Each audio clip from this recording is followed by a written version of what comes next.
Bismillahirrahmanirrahim. Assalamualaikum warahmatullahi taala wabarakatuh, and a very good morning to all participants from Malaysia, SEAMEO network and affiliated countries to IMR-SEAMEO webinar series 2022.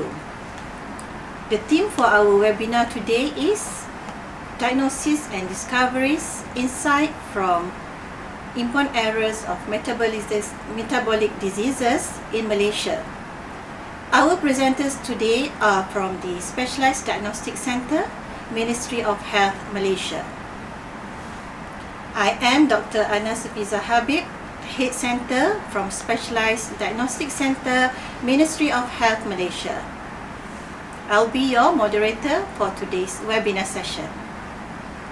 Ladies and gentlemen, the aim of the webinar series is sharing of knowledge, discuss topics on the clinical diseases, and share the outcome of biomedical research. Before we begin our presentation, allow me to announce a few housekeeping messages from the Secretariat. We will not be taking questions during the presentations. However, you can start sending your questions using the link once we shared in our YouTube channel. A question and answer will be conducted at the end of both presentations. The attendance links will be provided for those who would like to receive an A certificate on our attendance link available at YouTube channel. Ladies and gentlemen, before I introduce the speakers, let me give you a short overview of the Specialized Diagnostic Centre, Ministry of Health, Malaysia.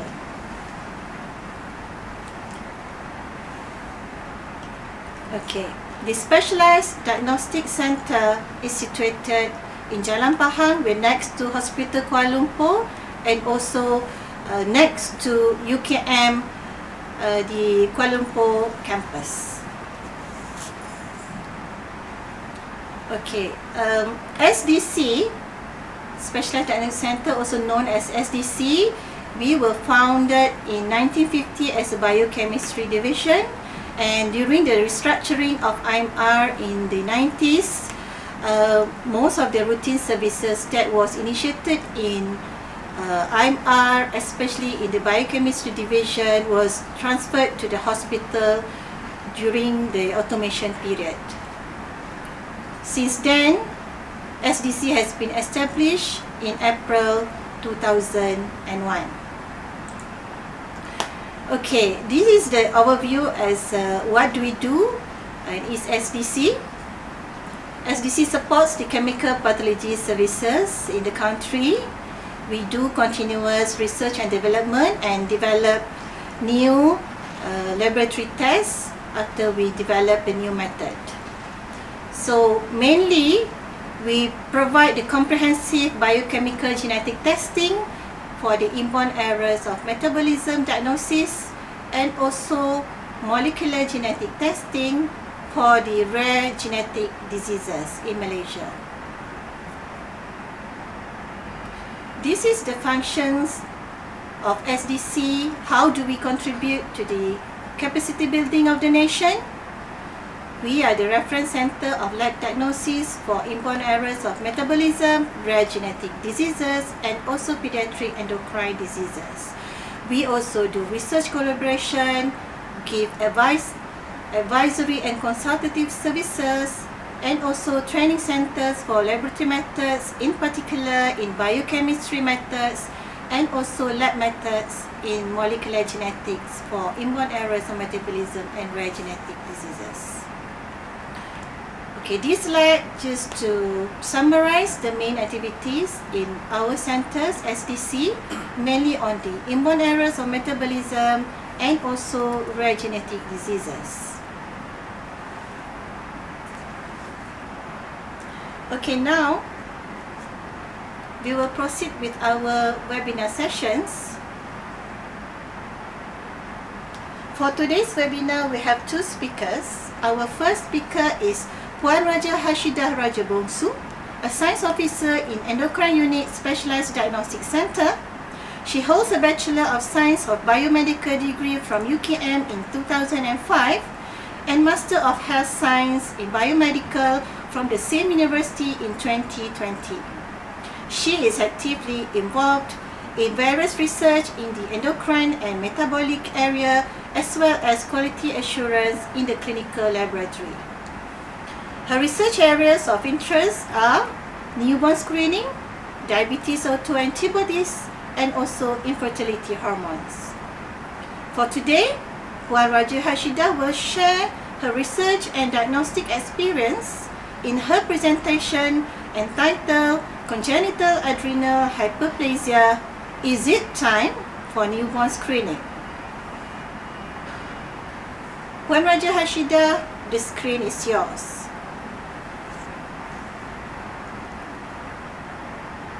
Bismillahirrahmanirrahim. Assalamualaikum warahmatullahi wabarakatuh, and very good morning to all the participants. Thank you, moderator, for the kind introductions. Thank you also for the organizer inviting me as a speaker in today's IMR-SEAMEO webinar. It's an honor to me as been given this opportunity to share about congenital adrenal hyperplasia, CAH. Is it time for newborn screening?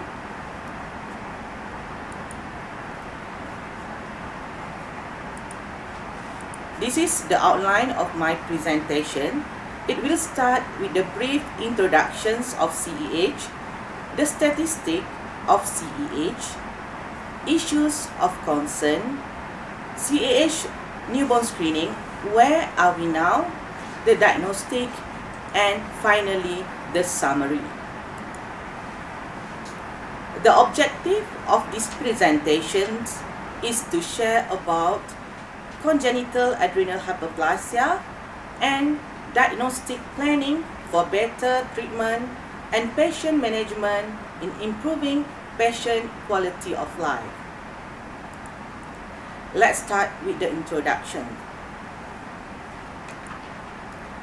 CAH is a short form for congenital adrenal hyperplasia. The disease is an inherited autosomal recessive disorder. The most common cases are caused by mutation in gene CYP21A2. The disorder may loss or severe impaired activity of steroidogenic hormone.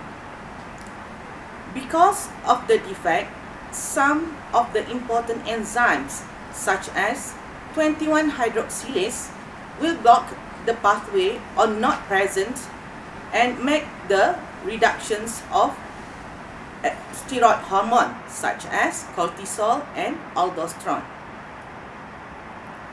Because of the suppress of the concentration of cortisol in the bloodstream, the body will give negative feedback to the anterior pituitary to release more adrenocorticoid hormone to stimulate the adrenal gland.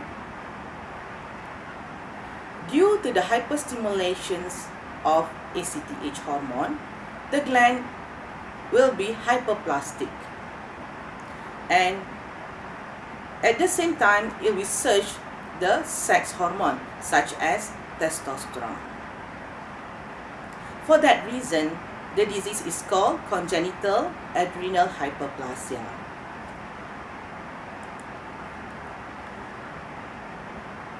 The disease was classified into classic, non-classic, and cryptic CAH.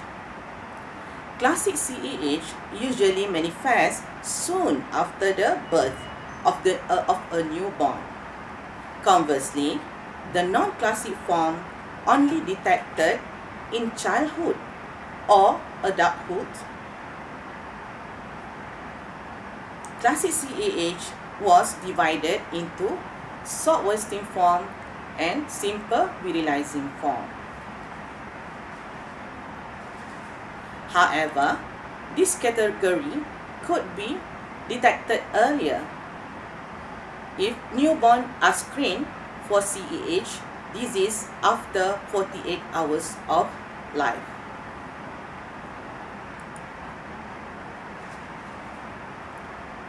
CAH also can be classified by disease characteristic based on the type of gene involved in the mutation. Even so, the most common cases between these 5 categories are mutation of gene CYP21 that cause 21 hydroxylase deficiency CAH. Approximately 95% of overall cases of congenital adrenal hyperplasia. Now, let's look at the clinical presentations of this disease that affected to the patient. First, salt wasting form, that most lethal form. This condition is life-threatening. Salt wasting form, the patient will have some or all of these symptoms such as hyponatremia, hyperkalemia, hypoglycemia, dehydration. And if all this event is not taken properly, this will lead to death to the newborn. In severe cases, female infants present at birth with ambiguous genitalia as a result of in utero exposure to androgen, and in boy infant usually appear with scrotal hyperpigmentation.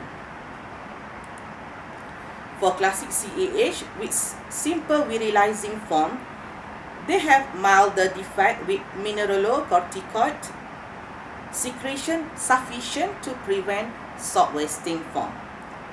Boy have peripheral precocious puberty, usually diagnosis very late with significant bone age advancement and compromised final height. Girls will present with congenital ambiguity, sometimes virilize to the extent of being reared as boys.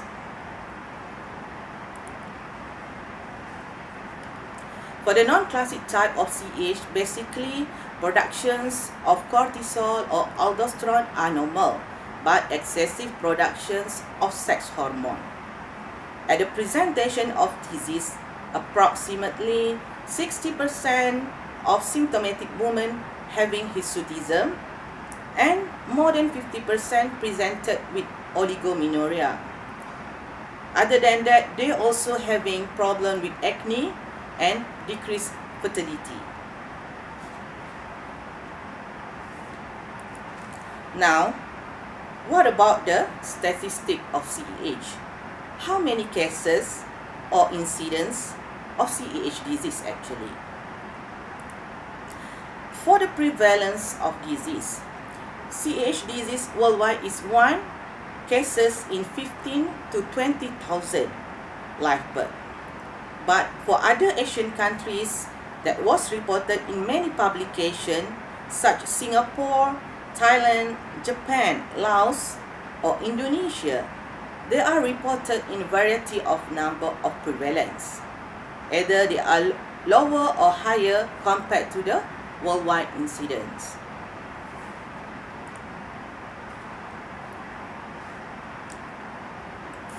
What about our country, Malaysia? Till today, we have very limited data. The most reliable data was from Wu et al. That back in 1994.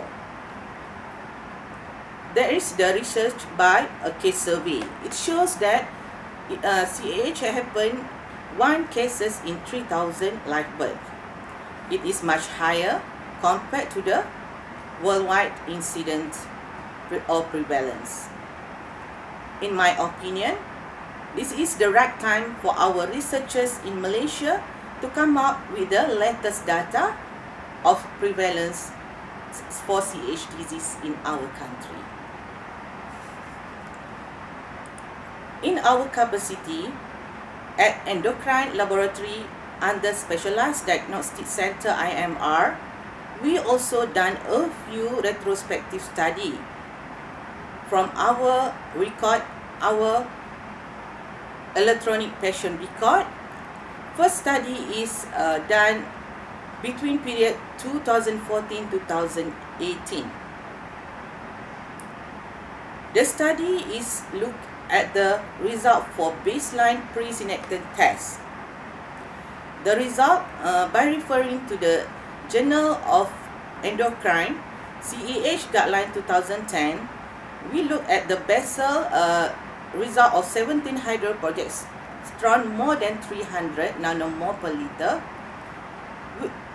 We got 24 patients are consistent with classic CEH. In another study that done in 2021, and this study is still ongoing, to add more data, we done the analysis of requests from January to March. We have 272 requests from different patients. Then from this study, we got 174 patients, or 64%, from all over hospital in Malaysia, and a few private hospitals are consistent with CEH diagnosis mixed with classical and non-classical. Other 50% are need further investigation for CEH confirmation. What is the issue of concerns? Salt wasting crisis is a potentially life-threatening condition that require accurate diagnosis and urgent treatment with glucocorticoid and mineralocorticoid replacement. Symptoms and signs may easily be overlooked, particularly in male infants who do not have a genital ambiguity. Furthermore, diagnosis of ambiguous genitalia due to CEH in the newborns are often late, and sometimes too late into the adulthood, when severe virilization of female infants by adrenal androgens may result in incorrect sex assignment.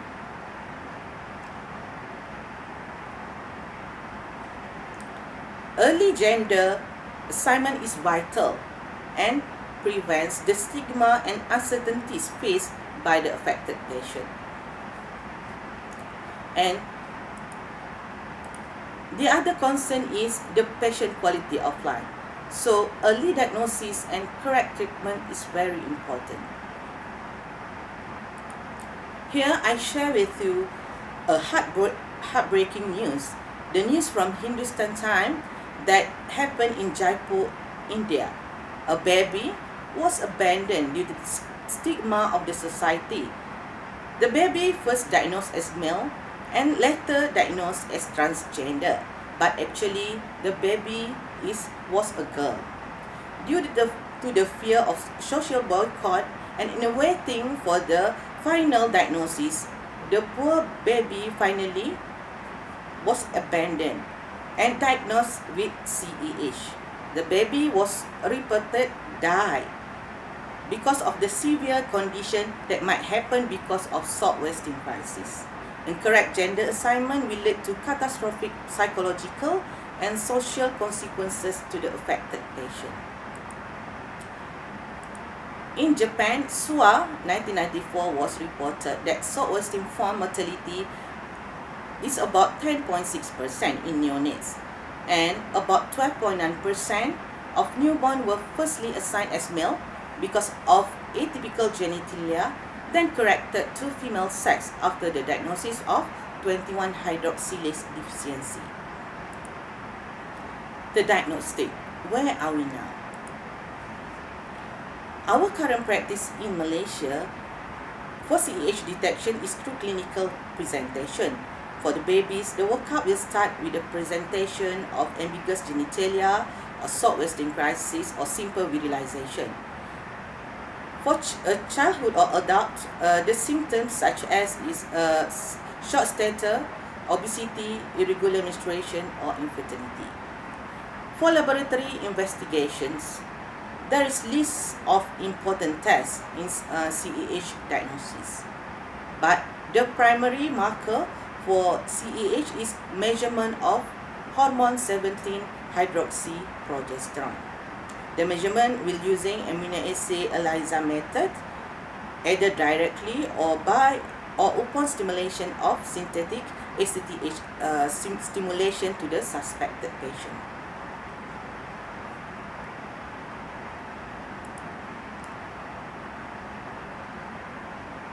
Early diagnosis with newborn screening are important.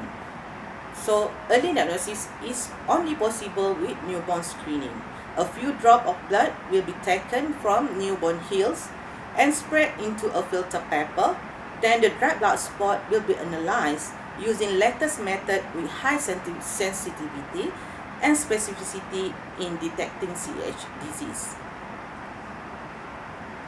The earlier the diagnosis, the better management to the patient.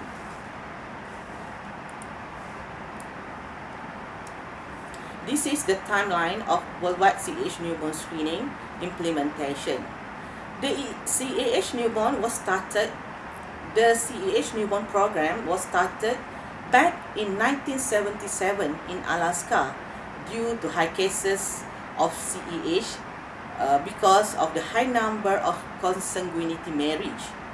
And then it followed by New Zealand, and up to today, there is reported more than 30 developed and underdeveloped countries worldwide, including our neighboring countries in Southeast Asia, were implementing CAH newborn screening either in big scale or in specific center. Perhaps it is the time for our country to do the kickstart to CAH newborn screening program to aim for early detections and treatment. CAH newborn screening diagnosis. Currently, newborn screening program in Malaysia only consists congenital hypothyroidism and G6PD. As stated in latest pediatric protocol for Malaysian Hospital 3rd edition, newborn screening for CAH can prevent incorrect sex assignment and decrease mortality and morbidity. However, it has not been started yet in Malaysia. Realize in the need for initiation of CAH screening program, our endocrine lab are currently in planning to start a pilot study on the CAH newborn screening. The test will use latest technology with small volume of sample from the newborn by measuring 17 OHP level in dried blood spot.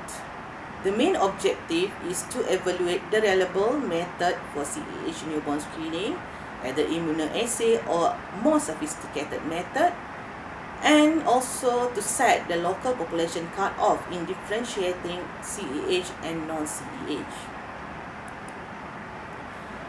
Expanded pediatric newborn screening aims for early detections of endocrine metabolic disease and prevention of early neonatal death. A universal newborn screening program for 21-hydroxylase deficiency based on 17-hydroxyprogesterone assay should be initiated in order to avoid potential early life-threatening shock and death due to salt wasting crisis. In overall, all stakeholders will be benefited from the CAH newborn screening. For general populations, earlier detections of disease will give better prognosis and improve quality of CAH patient life. For the clinician, earlier detection will help improving the diagnosis, management, and treatment of newborn with CAH, reduce death caused by adrenal crisis in salt wasting CAH. For the ministry, implementation of new policy screening may contribute improvement of CAH patient management. Furthermore, it will increase the quality of healthcare service to the nation. In summary, CAH with late diagnosis and improper treatment led to neonatal death, discrepancy of gender assignment, low quality of patient life. And implementation of CAH newborn screening program will give earlier diagnosis and help to overcome the bad consequences. The consequences of the disease and complication of the treatment remain a challenge and require the involvement of multiple subspecialties. This is list of my main reference. Before I end my slide, I leave with the quote, prevention care is better than sick care. With that, I thank you. I give back to the moderator. Thank you. Thank you, Puan Raja, for very interesting and eye-opening talk. For any questions on Puan Raja's presentation, please kindly submit your questions using the link provided. Next, I would like to introduce you to our next speaker for today's webinar session, Dr. Sofwatul Mukhtaroh Nasohah, also known as Dr. Sofwa. Dr. Sofwa holds an MBBS degree from USIM. She was posted to IMR since 2016 after her completion of housemanship in Sungai Buloh Hospital. She is the key person for setting up quantitative porphyria profiling in the biochemistry unit, IMR, and also in charge of lysosomal storage diseases confirmatory enzyme test. She is actively doing research collaboration in the area of IEM, lysosomal storage disorders, hyperhomocystinemia, and also porphyria disorders. Her research interests are porphyrias and lysosomal storage diseases. It's our great privilege to have Dr. Sofwa on board with us to share on her diagnostic and research experience.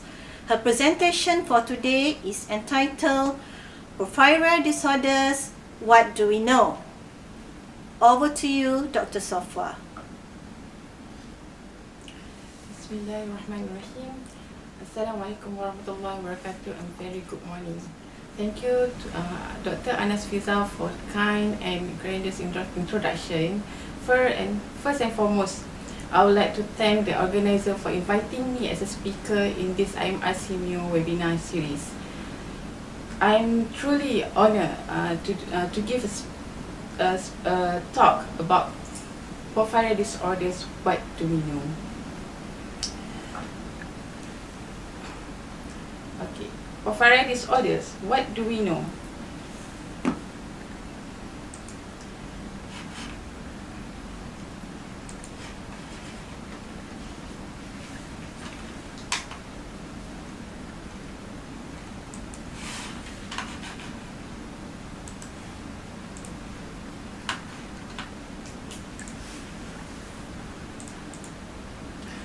Okay.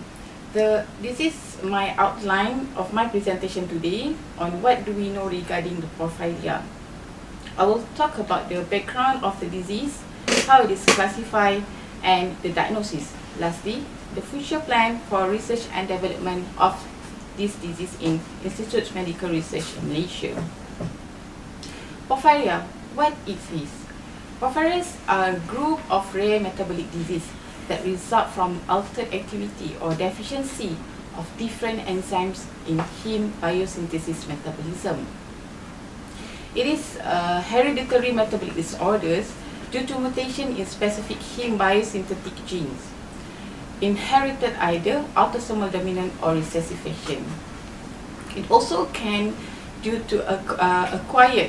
acquired with various triggering factors, which is infection, for example, hepatitis C or HIV infection, iron status, hematochromatosis status, hormonal changes, for example, menstruation, growth spurt, pregnancy, estrogen use or steroid, environmental factor, for example, climate change or weather, any stress or emotional imbalance, underlying medical condition, and alcohol or smoking habits that will cause to porphyria disorders. There is 9 types of disorders involved in egg enzyme. It is acute intermittent porphyria listed as a common one in the worldwide for the porphyria disorders, and for the acute type, and porphyria cutanea is the commonest for the chronic type.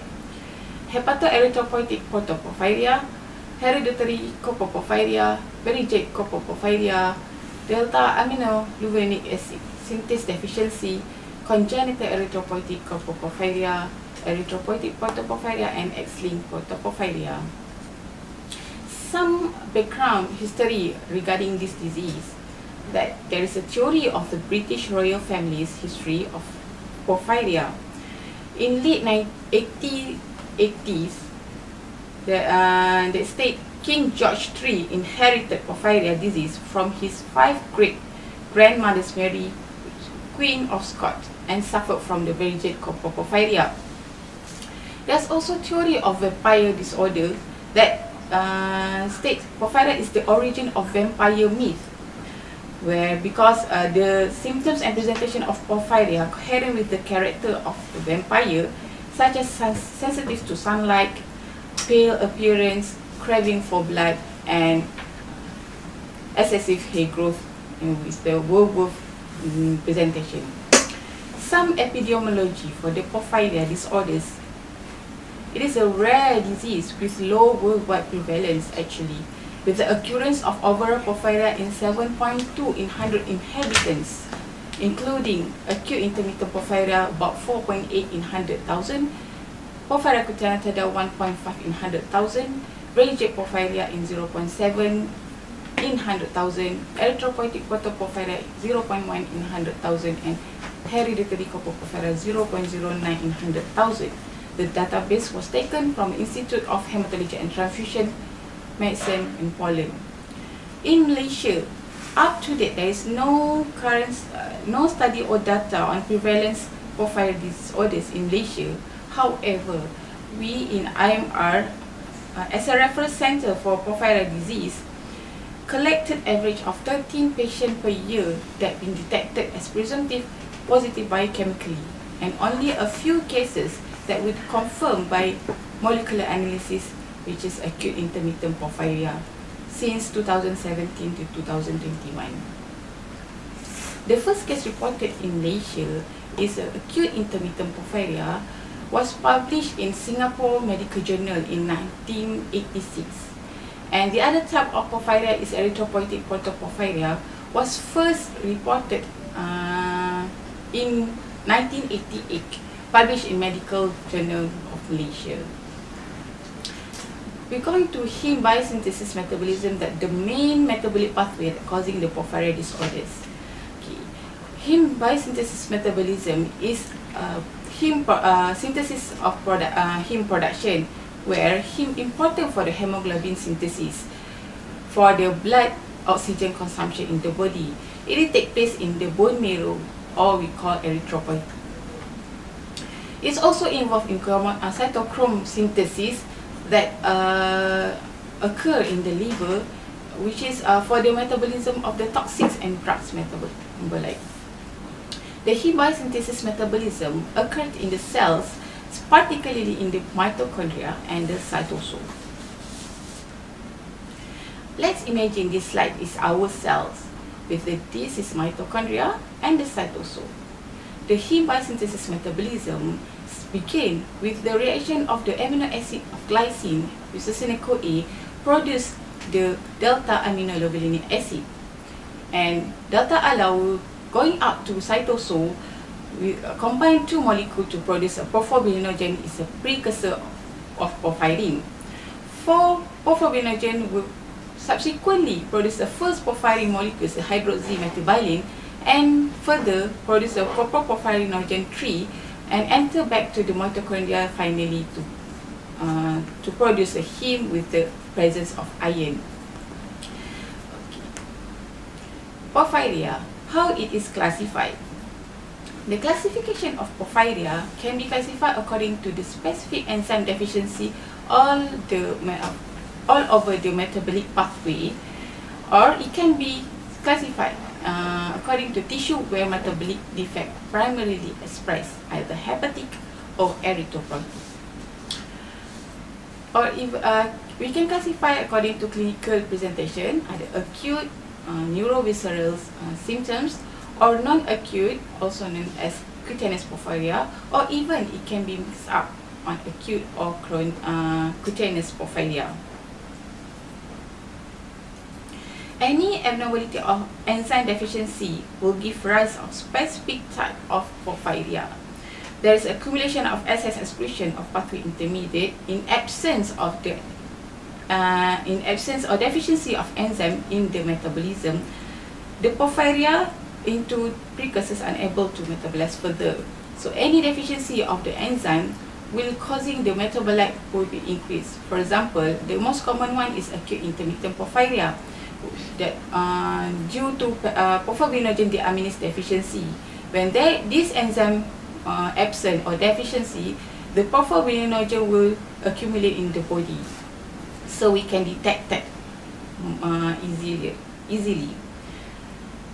Any excess of porphyrin precursor will accumulate in certain parts in the body, such as in the skin, that can manifest as cutaneous manifestation, or in visceral or nervous systems that manifest as neuro and psychiatric effect. How to diagnose porphyria? Diagnosis should follow the standard algorithm of disease diagnosis, which contribution of clinical judgment as well as laboratory investigation. The acute presentation is a neurovisceral system.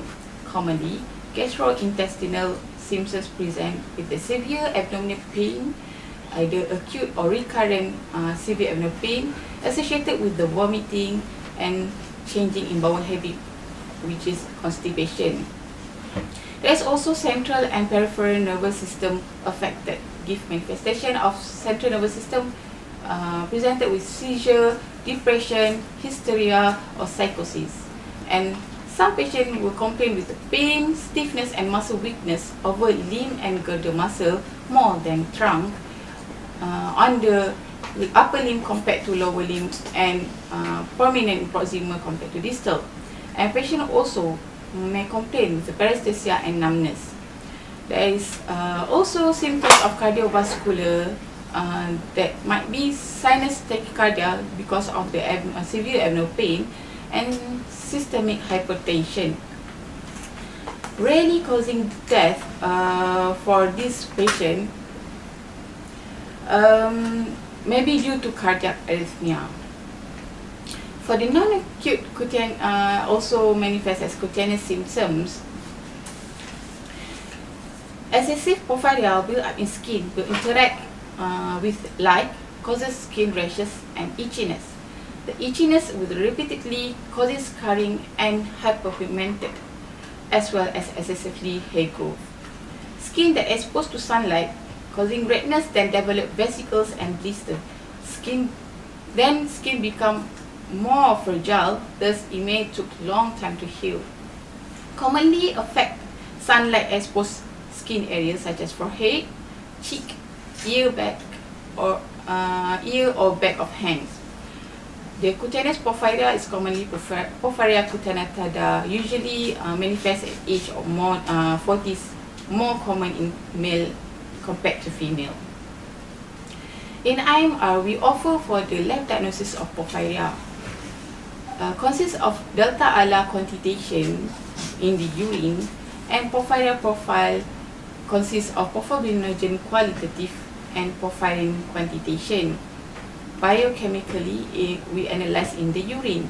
And then any suggestive for the positive porphyria, we suggest to send the blood for molecular analysis. And we at the meantime, we only able to offer for the acute intermittent porphyria confirmatory molecular analysis. So to diagnose a porphyria disorder, we need a biochemical delta ALA quantitation, porphyrinogen detection, and porphyrin profile. Then the presumptive positive will proceed with the molecular analysis to confirm the porphyria disorder. For the sample requirement to do biochemical analysis, we need at least 7.5 ml of fresh urine in sterile bottle, and the specimen must protect from light and transport frozen to IMR. We pleasure to receive any specimen from the government hospital as well as private hospital or any sample from other countries.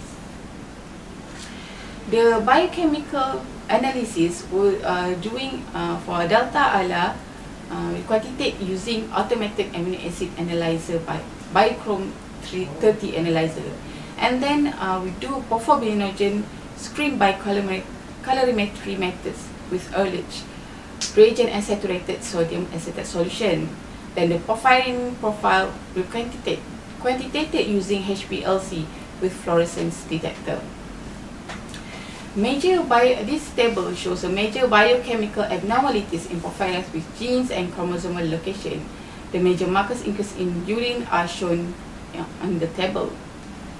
We analyze the pattern of urine suggests presumptive positive porphyria biochemically, then suggest that the patient to send whole blood sample for gene mutation to exclude acute intermittent porphyria in molecular diagnosis unit in IMR. For future plan, we are looking forward for more future plan in this disease, specifically on research and development of porphyria disease. For R&D in porphyria, we aim for development of diagnostic algorithm for more cost-effective utility of resources in the investigation of porphyria, accurate diagnosis of different types of porphyria with a substantial impact on quality of life and daily functioning of patient. With a correct phenotyping and genotyping patients with porphyria, as a referral laboratory for diagnosis porphyria, we only available for urine analysis and molecular study for acute intermittent porphyria. So we are unable to provide definitive diagnosis for different types of porphyria by urine analysis alone. Thus, we had proposed a project for the biochemical and molecular characterization of porphyrias in Malaysia. That will be start in this February with the objective for the biochemical differentiation of different types of most common porphyrins by analyzing urine and plasma of porphyria patients.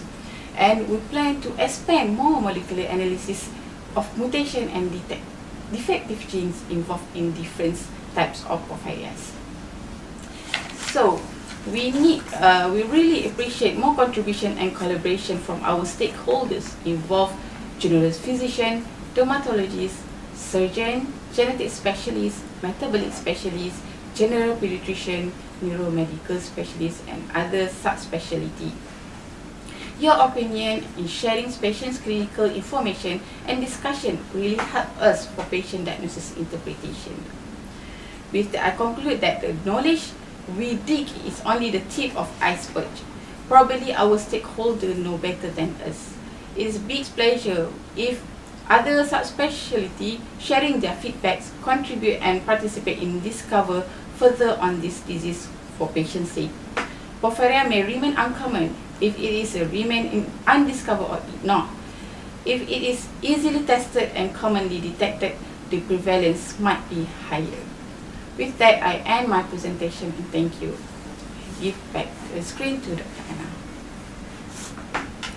Thank you, Dr. Sofwa, for very insightful, interesting presentation and sharing of experiences. We will now move to the question and answer sessions. We actually have a few questions already for the speakers, but please keep us sending your questions.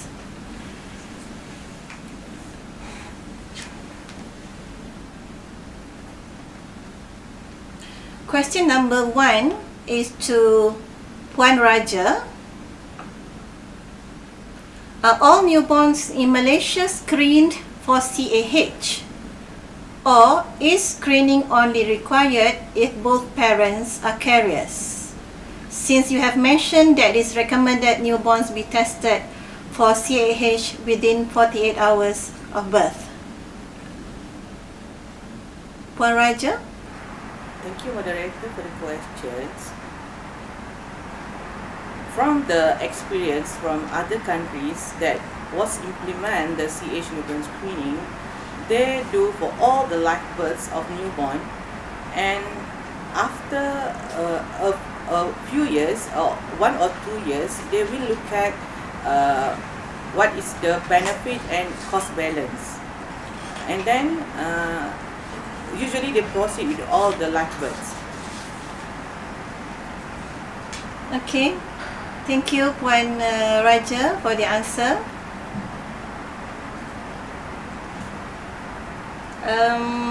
The next question is to Dr. Sofwa.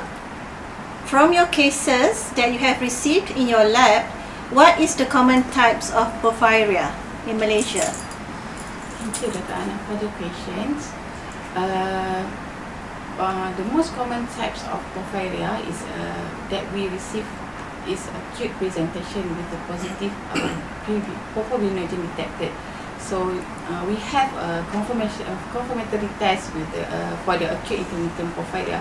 So we receive more positive cases in acute intermittent porphyria. Okay, thank you Dr. Sofwa for the answer. The next question is to Puan Raja from Dr. Nur Shadia. Sorry, I missed the earlier part of the talk. If we would want to embark on neonatal screening for CAH, which day of life of the baby would you suggest to do the screening?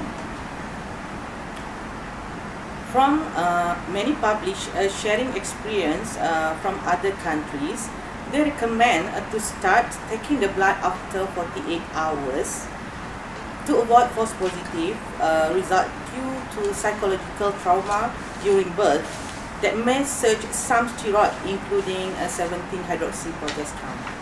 They suggest more than 48 hours of time. Thank you, Puan Raja, for the answer.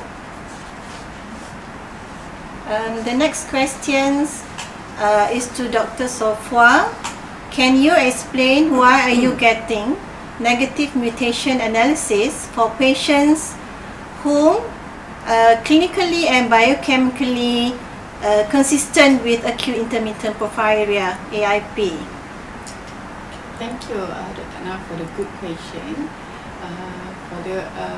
If there is a positive biochemical or clinically for the acute intermittent porphyria, it can be other type of acute porphyria. The differential diagnosis is hereditary porphyria or variegate porphyria with presence of porphyrin detected in biochemical. So when we proceed with the molecular analysis, we can do for the AIP, but if negative, it's possible other type of the acute porphyria. Thank you, Dr. Sofwa. The next question is to Puan Raja. If CAH screening among the newborns, do we as the healthcare workers need to ask consent from the parents? Thank you, Dr. Anna, for the question. In my knowledge, yes, for any purpose of newborn screening sampling, parents' consent is a must with a clear explanation from the pediatrician who is in charge. Thank you. Thank you, Puan Raja, for the clear explanation. The next question is to Dr. Sofwa. Do you know the clinical appearance of cutaneous porphyria? From Nick Sharina. Thank you, Nik Sharina, for the question. The clinical appearance of cutaneous, usually patient will presented with the skin rashes and the most severe is vesicle and blister. But most common complaint is the pain over the skin with the rashes and unable to expose with sunlight. So they prefer to cover all the skin area, and the rashes usually recurrent and repeatedly having a lesion, skin lesion, and causing hyperpigmentation and scarring. So usually they're presented in the dermatology clinic with the recurrent skin lesion. Thank you, Dr. Sofwa. Next question is to Puan Raja. in the newborn screening, you mentioned that the using of the filter paper for the dry blood spot. Can you elaborate on the transportation of the samples to the lab in contrast to the current procedure for serum 70-hydroxyprogesterone? Thank you for the very good questions. The 17-hydroxyprogesterone is very stable on dry blood spot at ambient temperature. Just put in a special envelope and transport either by post laju, by hand or by normal post. Thank you, Puan Raja, for the answer. We still have time to receive more questions from the participants, but we have a few.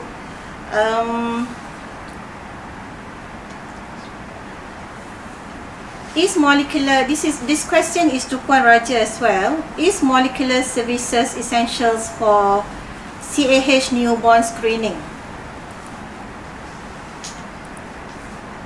Sorry, can we repeat the questions? In CAH newborn screening, is it essential to have a molecular service as part of the service provided for the service of newborn screening for CAH? I think I need help, Dr. Anna, to answer these questions. Okay. Generally, for a newborn screening, we do not need the molecular studies as in immediate investigations, because you need to start the treatment right away after you get the screening results from the 70-hydroxyprogesterone from a biochemical results. But of course you can do it later, the molecular test to confirm that is actually CAH, but it's not done as the urgent request for molecular test for a newborn who is actually suspected with CAH as part of the newborn screening program. Okay, we have few more questions. Let me scroll through. This is from Dr. Janet Hong, the consultant pediatrician in Hospital Putrajaya. Question to Puan Raja as well. Thank you for the excellent talk. CAH screening is clearly beneficial, has been practiced in many countries. How soon do you think that Malaysia can implement it? What are the anticipated difficulties specific to our laboratory if we were to implement it in our country? I think you can answer this, Puan Raja. I think this is possible soon, since we are now doing method verification for the measurement method for newborn screening. Maybe Dr. Anna can add more on the decision maker. Perhaps I add, we are actually in the very early stage of, I would say it's very far away from implementation, but we are starting, a pilot study soon this year on the screening for the classical congenital adrenal hyperplasia. And it's a small scale study to set up the method and look at the feasibility of establishing the test as 70-hydroxyprogesterone using a new method and also using a dry blood spot. And we will see from the research project, if it's successful, then we have some data to support the policymakers that it is time actually probably that we start a newborn screening for congenital adrenal hyperplasia as You mentioned, Dr. Janet, that the successful implementation in other countries, but I suppose our most barrier is probably the budget. So these are the main thing that we need for our human resources to support the screening program. We need a human resource and also instrumentation and continuity of the budget to sustain a screening program. I think if there's no more question, let me scroll through first if there's any more question coming. Yeah, I think that is all we have the time for the questions. We have come to the end of the webinar session. We hope that this webinar has shed light on some diagnostic and research work that we've done in Specialized Diagnostic Center, will spark some interest, initiate research collaborations with others. We apologize for not being answered to all questions if you're coming a bit late, but if you key in the questions, we will still be able to see the questions coming through. We'll be send the answers to your email. Now we have come to the end. I would like to thank all participants for their support to make this session a successful webinar. You may subscribe to our National Institute of Health Malaysia YouTube channel and click for notification whenever there is a new post. Before I conclude, I would like to announce that we will have the next sessions of IMR-SEAMEO webinar series 2022 on the 25th of March 2022, so do mark your calendars. The theme for the next webinar is Phytochemistry for Drug Development. Hope you can join us at the next session. Until then, many thanks from all of us at IMR. Take care and stay safe.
you.